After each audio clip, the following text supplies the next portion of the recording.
नमस्कार, स्वागत है आपका। मैं हूं आपके साथ लोकेंद्र त्यागी। नेपाल की सियासत में इस वक्त बड़ा भूचाल आया हुआ है और इसकी गूंज काठमांडू से लेकर पूरे देश में साफ सुनाई दे रही है।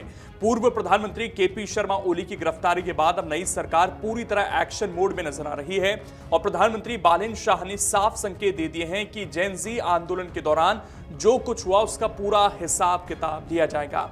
सरकार ने ऐलान किया कि सितंबर में हुए उस हिंसक घटनाक्रम की जांच के लिए एक उच्च स्तरीय कमेटी एक हफ्ते के भीतर बनाई जाएगी। ये कमेटी सबूत जुटाएगी, घटनाओं का विश्लेषण करेगी और तय समय के भीतर अपनी रिपोर्ट सौंपेगी। इस रिपोर्ट के आधार पर जिम्मेदार लोगों के खिलाफ आगे की कानूनी कार्रवाई की जाएगी। इसके साथ ही सरकार ने प्रभावित परिवारों के पुनर्वास और सहायता का भी वादा किया है, जिसमें रोजगार के अवसर और सामाजिक सुरक्षा जैसे कदम अगले 100 दिनों के भीतर लागू किए जाएंगे।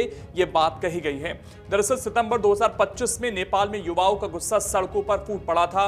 बेरोजगारी, भ्रष्टाचार और सोशल मीडिया पर प्रतिबंध जैसे मुद्दों को लेकर हजारों युवा राजधानी काठमांडू में जुटे थे। 8 सितंबर को जब प्रदर्शनकारियों ने संसद की ओर कूच किया तो हालात बेकाबू हो गए और पुलिस ने गोलीबारी कर दी। इस घटना में पहले ही दिन कई युवाओं की जान चली गई थी और बाद में यह आंकड़ा दर्जनों तक पहुंच गया। हजारों लोग घायल हुए और देश भर में आक्रोश फैल गया। उस समय प्रधानमंत्री रहे ओली पर आरोप लगा कि उन्होंने ही सख्त कार्रवाई के आदेश दिए थे। बढ़ते दबाव के बीच उन्हें अगले ही दिन इस्तीफा देना पड़ा था। बाद में बनी जांच समिति ने भी इस घटना में उनकी भूमिका को लेकर गंभीर सवाल उठाए और उनके खिलाफ मुकदमा चलाने की सिफारिश की। अब उसी रिपोर्ट के आधार पर पुलिस ने उन्हें उनके भगतपुर स्थित आवास से गिरफ्तार किया है और मेडिकल जांच के लिए अस्पताल ले जाया गया है। इस पूरी कार्रवाई के बाद प्रधानमंत्री बालेन्द्र शाह का रुख बेहद सख्त नजर आ रहा है।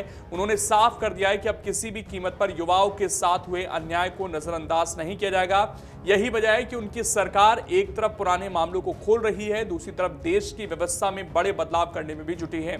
इसी कड़ी में शिक्षा व्यवस्था को लेकर भी कई बड़े फैसले लिए गए हैं जो नेपाल के भविष्य को नई दिशा दे सकते हैं। सरकार ने स्कूल और कॉलेजों में छात्र राजनीति पर पूरी तरह रोक लगाने का फैसला किया है। अब शैक्षणिक संस्थानों को केवल पढ़ाई का केंद्र बनाने पर जोर दिया जा रहा है ताकि छात्रों का ध्यान शिक्षा पर रहे, ना कि राजनीतिक गतिविधियों पर। इसके साथ ही गैर राजनीतिक स्टूडेंट काउंसिल बनाने की योजना है ताकि छात्र अपनी समस्याएं सीधे रख सकें।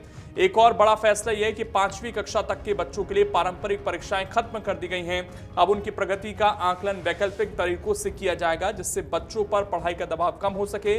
इसके अलावा देश में विदेशी नामों से चल रहे स्कूलों को अपने नाम बदलकर स्थानीय पहचान अपनाने के निर्देश दिए गए हैं जिससे राष्ट्रीय पहचान को मजबूती दी जा सके। सरकार का यह भी कहना है कि विश्वविद्यालयों के परीक्षा परिणाम समय पर घोषित किए जाएंगे और शैक्षणिक कैलेंडर को सख्ती से लागू किया जाएगा। माना जा रहा है कि इससे उन छात्रों को बड़ी राहत मिलेगी जो देरी के कारण पढ़ाई छोड़कर विदेश जाने को मजबूर हो जाते हैं। कुल मिलाकर नेपाल इस समय एक बड़े बदलाव के दौर से गुजर रहा है, जहां एक तरफ पुरानी राजनीति के फैसलों का हिसाब लिया जा रहा है तो दूसरी तरफ नई पीढ़ी के लिए व्यवस्था को बदलने की कवायद है। ओली की गिरफ्तारी सिर्फ एक कानूनी कार्रवाई नहीं बल्कि एक बड़े राजनीतिक संदेश के तौर पर भी देखी जा रही है कि अब जवाबदेही तय होगी और सत्ता में बैठे लोगों को भी अपने फैसलों का हिसाब देना होगा। बाकी इस पर आपकी क्या राय है, कमेंट कर जरूर बताएं।